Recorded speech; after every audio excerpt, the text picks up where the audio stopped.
Pumpkin Dude, how are you? It's good to see you. May I come in? I'm good. And of course, can I get you anything to drink? That's good. No, I'm fine. Unless you've got any pumpkin juice on you. Anyways, are you ready to do your interview? Yeah, I'm ready whenever you are. Great. Just give me a second to set up. You can go ahead and take a seat.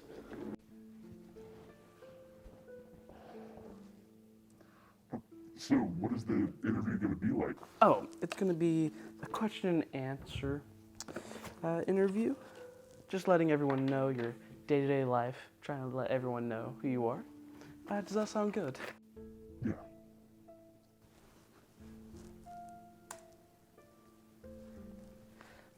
All right, everything is good to go. Are you ready? As I will ever be. All right. 3, 2, 1. Hello, and welcome to today's interview with our very special guest, Pumpkin Dude. How are you? Hello, and I'm good. How are you?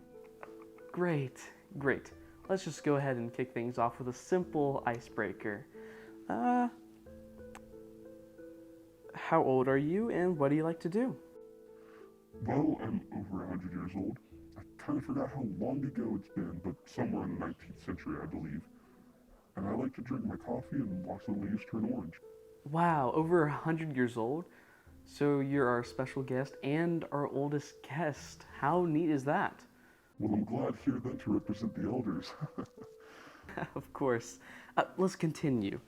Uh, what is the life of Pumpkin Dude from waking up to falling asleep? Alright, well, like everyone, I get up and get ready for the day. Take my shower, make sure I look good even if I don't go out. Then I go to the kitchen to get my cup of coffee and go to my laptop to start to do some work, if I have any. Uh, why are you writing stuff down? Oh, I also have a blog that goes along with these interviews. Also, just in case if the microphone decides to not pick up anything or just shut off. Is that all right? Oh, of course, sorry. That's all right. Everyone asks that question. After getting some work done, I would go to relax, maybe go outside, read a book, or if I'm feeling lazy, I'll watch a couple episodes of BoJack Horseman. Then after that, it's time for dinner. I usually have whatever I can find. And then finally, after having a good meal, it's off to bed. Sounds like a pretty good day. It is, although it can be boring sometimes. I like this way of living. I can understand why the quiet is quite nice. Yeah. So, next question, which I'm sure all the viewers out there would like to know is, how's your Halloween going? Well, I'm assuming? Yeah, it's going great this year. Has been quiet, which is great. I like to take a break every once in a while. How was your spooky season? It's been well. Carved a few pumpkins with some close friends, and it got a whole lot better now that we're doing this interview. Great. I'm glad to hear that it's going well. All right, now for the big question of the night. You ready? Of course. What do you got? You said you were over 100 years, right? Yes, that's right. Well, what was your childhood like? What was it like growing up in Ireland? Well, it was interesting growing up for sure. And I did grow up in Ireland. How did you know? I do a little research beforehand. Want to make sure I don't overstep any boundaries. Oh, okay. Well, since I have a history spanning over 100 years, you got time to hear my story? I've got all the time in the world. By all means, go ahead. Alright, well, like you said, I grew up in Ireland, and if you've seen me growing up, you wouldn't have recognized me. I was a little guy doing whatever I wanted, whether it be causing trouble or relaxing underneath a tree. But for every Halloween, that's when I would pull my biggest prank on the townspeople and try and trick them into believing witchcraft. They never believed me because of the stupid Salem witch trials already pulling that prank on the Americans.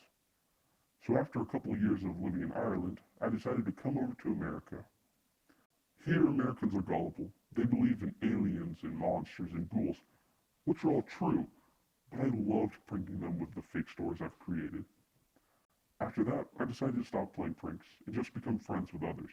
which were sometimes successful, other times not so much. I also decided to do some jobs which eventually wasn't the best for me. I lost myself along the way. I started drinking and did other things I'd rather not say. After my dark path in the 80s and 90s, I decided to fix myself up. And that leads us back here to what I'm currently living and doing. Wow, that's some history you got there. Yeah. Oh, it's getting a little bit late. You probably have to get ready and go. You don't want to miss the treats. Oh, that's right. I better get going. So let's wrap this up with one final question. Who is this lovely lady? How did you find out about her? Like I said, I do my research. Oh, yeah.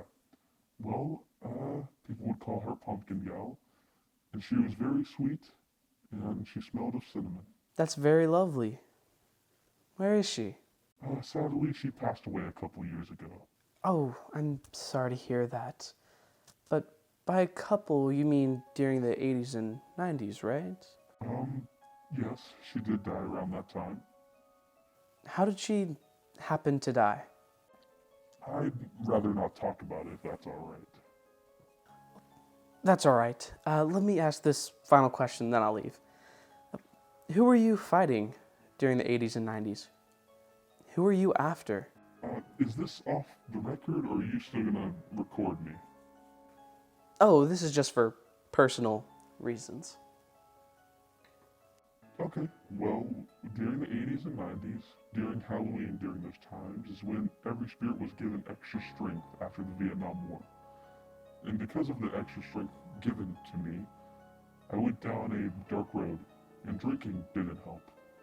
I was starting to overstep boundaries. That led to possession and ultimately death in some people. I didn't mean to kill people, but it just felt like something took over me, and I wanted to have a taste of blood. Is that how your lady died? What? Pumpkin Gal. Did you kill her? What? No, I would never kill her. Then how did she die? I would rather not talk about it. You killed her, didn't you? That's why she mysteriously died. I didn't kill her. While you possessed and killed innocent people, you wanted something more. I didn't kill her. Stop it. No, we need answers. Did you kill her or not? No, I would never do that. Spit it out. We know you killed her. Confess to what you did. Stop it. You killed Pumpkin Gal. Stop. Stop.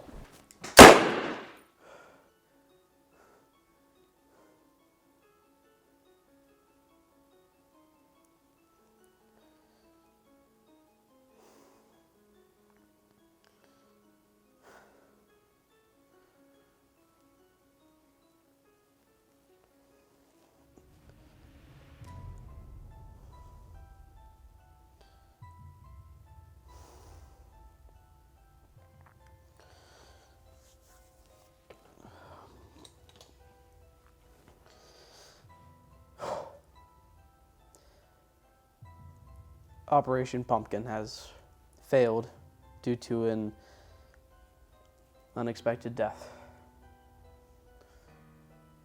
Let's try and recruit some more soldiers.